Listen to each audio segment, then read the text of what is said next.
அஸ்ஸலாமு அலைக்கும் வரஹ்மத்துல்லாஹி வபரகாத்து. அன்புள்ள சகோதரர்களை, இந்த மார்க்க கேள்வி பதில் தளத்தில் சகோதரர் அபு தௌஃபீக் அவங்க நல்ல ஒரு கேள்வி கேட்குறாங்க. அதாவது அகமது, அபுதாவுது இந்த மாதிரியான ஹதீஸ் நூலில் பதிவு செய்யப்பட்ட ஒரு ஹதீஸை பதிவு செய்து இந்த ஹதீஸிற்கு விளக்கம் தரவும் அப்படின்னு கேட்டிருக்கிறாங்க. நம்ம அந்த ஹதீஸை அபுதாவுதில் வரக்கூடிய அந்த ஹதீஸையும் நம்ம என்ன செஞ்சுருக்கிறோம், போட்டிருக்கிறோம்.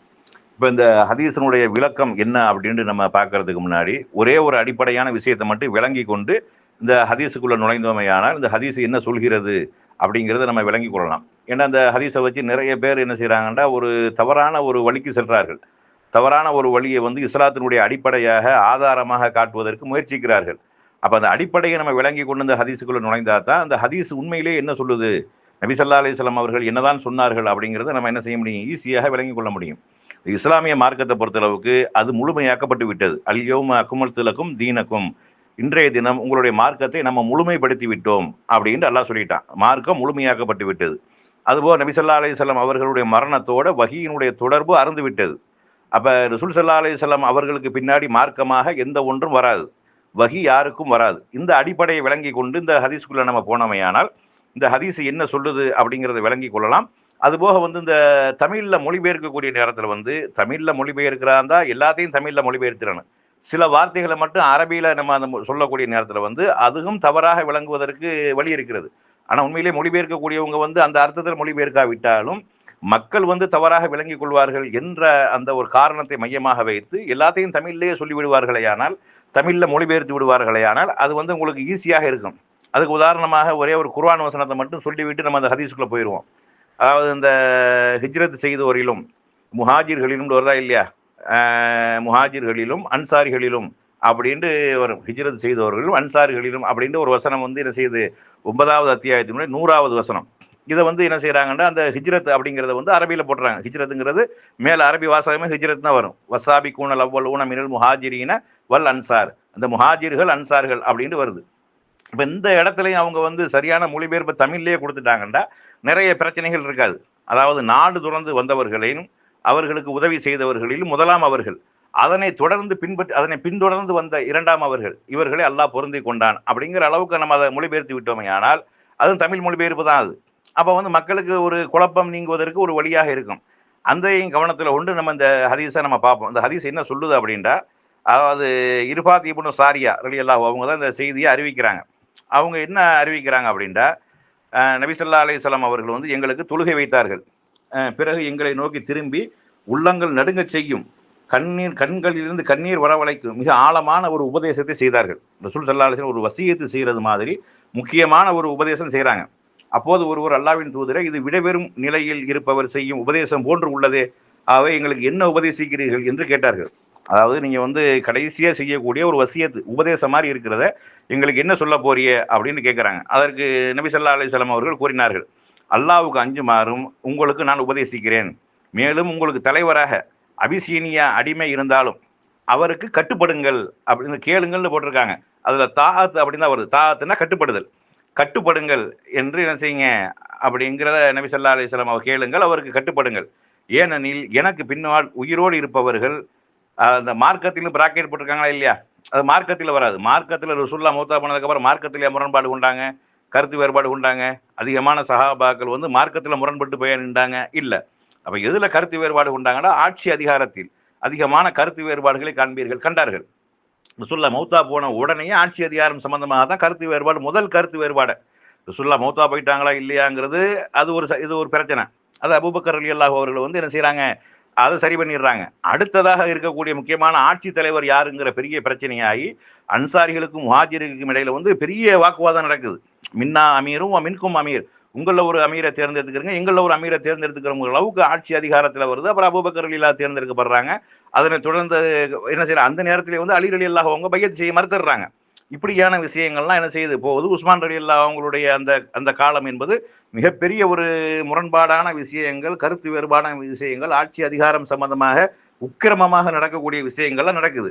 அப்ப இங்க மார்க்கத்தில் அதிகமான கருத்து வேறுபாடுகளை காண்பார்கள் பிராக்கெட் போட்டிருக்காங்களா இல்லையா, இந்த பிராக்கெட் சும்மா தேவையற்றது. ஆட்சி அதிகாரத்தில் அதிகமான கருத்து வேறுபாடுகளை காண்பீர்கள் அப்படிங்கிறதான் சரியானது. அதை சொல்லிட்டு ரசூல் ஸல்லல்லாஹு அலைஹி வஸல்லம் சொல்றாங்க, ஆகவே எனது வழிமுறையும், அதாவது சுண்ணாண்டு போட்டிருக்காங்க, சுண்ணாண்ட வழிமுறை, எனது வழிமுறையும் நேர்வழி பெற்ற ஆட்சியாளர்களுடைய வழிமுறையை நீங்கள் பின்பற்றுங்கள், உங்கள் கடவாய் பற்களால் கெட்டியாக பற்றி பிடித்துக் கொள்ளுங்கள் அப்படிங்கிற ஒரு உபதேசத்தை ரசூல் ஸல்லல்லாஹு அலைஹி வஸல்லம் அவர்கள் செய்துவிட்டு, புதிதாக உண்டாக்கப்படும் காரியங்களை விட்டு நான் எச்சரிக்கை செய்கின்றேன். புதிதாக உண்டாக்குறதுனா மார்க்கத்தில் தான்.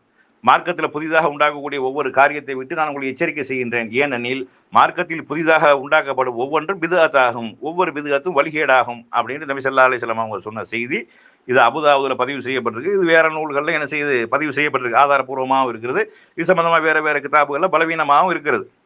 இந்த செய்தி ஆதாரப்பூர்வமான செய்தி. இப்போ இந்த ஹதீஸை வைத்துக்கொண்டு சிலர் என்ன செய்கிறாங்க அப்படின்னா, அப்போ நேர்வழி பெற்ற ஆட்சியாளர்கள் கலிஃபாக்களை வந்து பின்பற்றுமாறு சொல்லுது, அவங்களுடைய சுண்ணாக்களையும் எடுத்துக்கொள்ள சொல்லுது.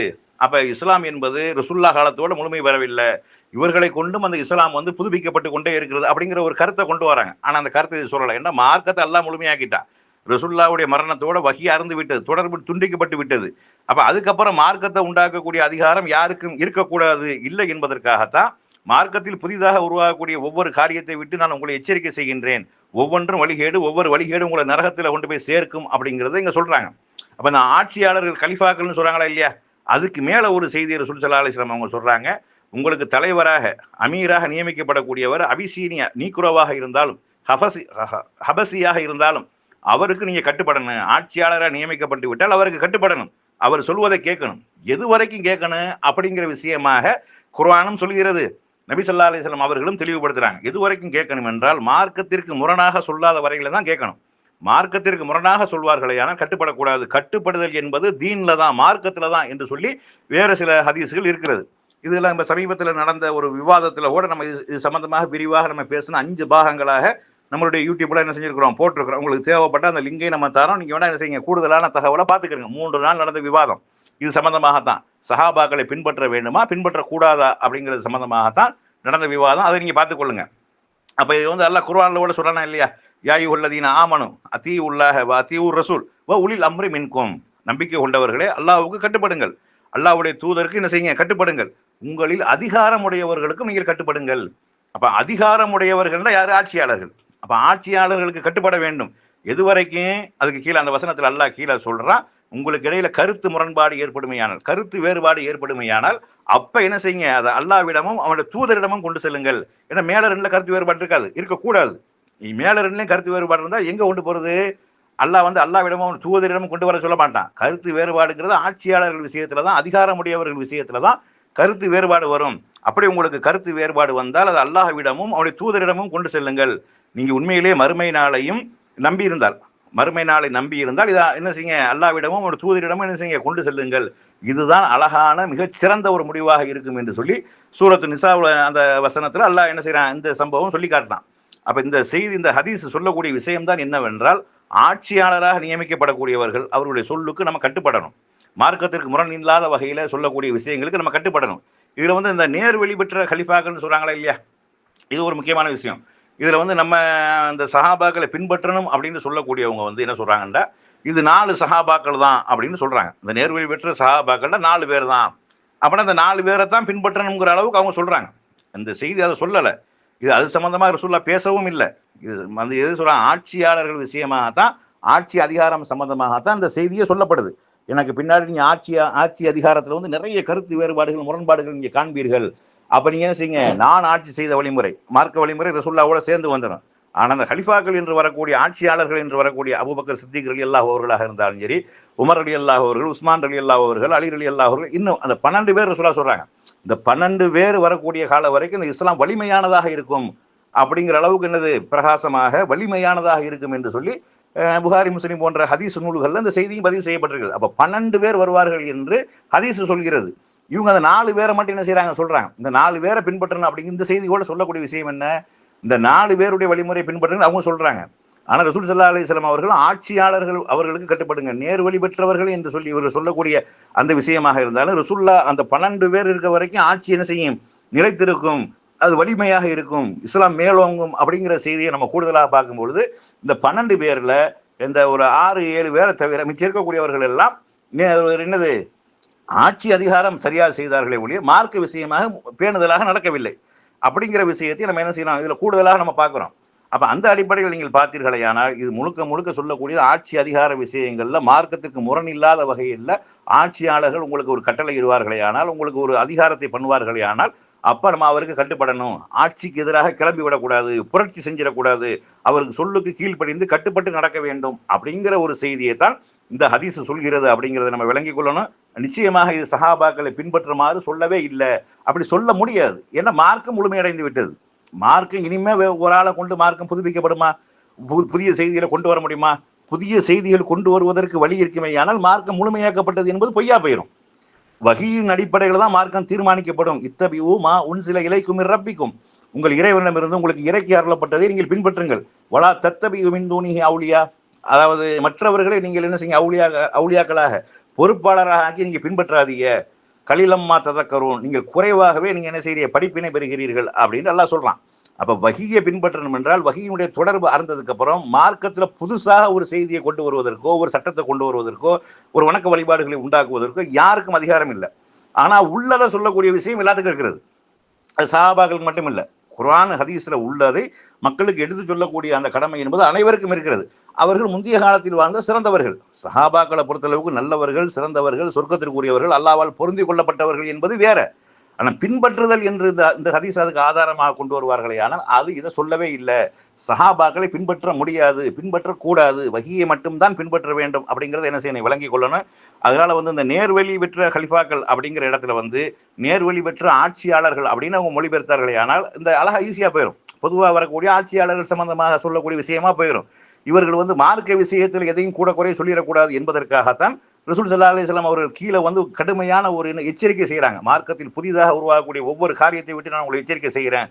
புதுசாக யாரும் உண்டாக்கிடக்கூடாது, எதையும் உண்டாக்கிடக்கூடாது, அந்த அதிகாரம் உங்களுக்கு கிடையவே கிடையாது.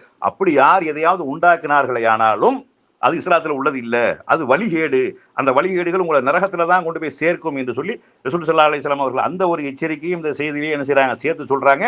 கட்டுப்படுதல்கள் அபிசீனிய அடிமையாக இருந்தாலும் ஆட்சியாளராக நியமிக்கப்பட்டால் அவருக்கும் கட்டுப்பட வேண்டும், அவர் சொல்லையும் கேட்க வேண்டும். எந்த அளவுக்கு கேட்கணும், எது வரைக்கும் கேட்கணும் என்றால் குர்ஆன் சுன்னா அடிப்படையில் சொல்லக்கூடிய விஷயம், குர்ஆன் சுன்னாக்கு மாற்றம் இல்லாமல் சொல்லக்கூடிய உலக விஷயம், இதுக்குத்தான் கட்டுப்பட வேண்டும் என்பதை என்ன செய்யணும், விளங்கிக் கொள்ளணும். அதைத்தான் இந்த செய்தி சொல்கிறது அப்படிங்கிறதை என்ன செய்யணும், கூடுதலாக விளங்கிக் கொள்ளணும்.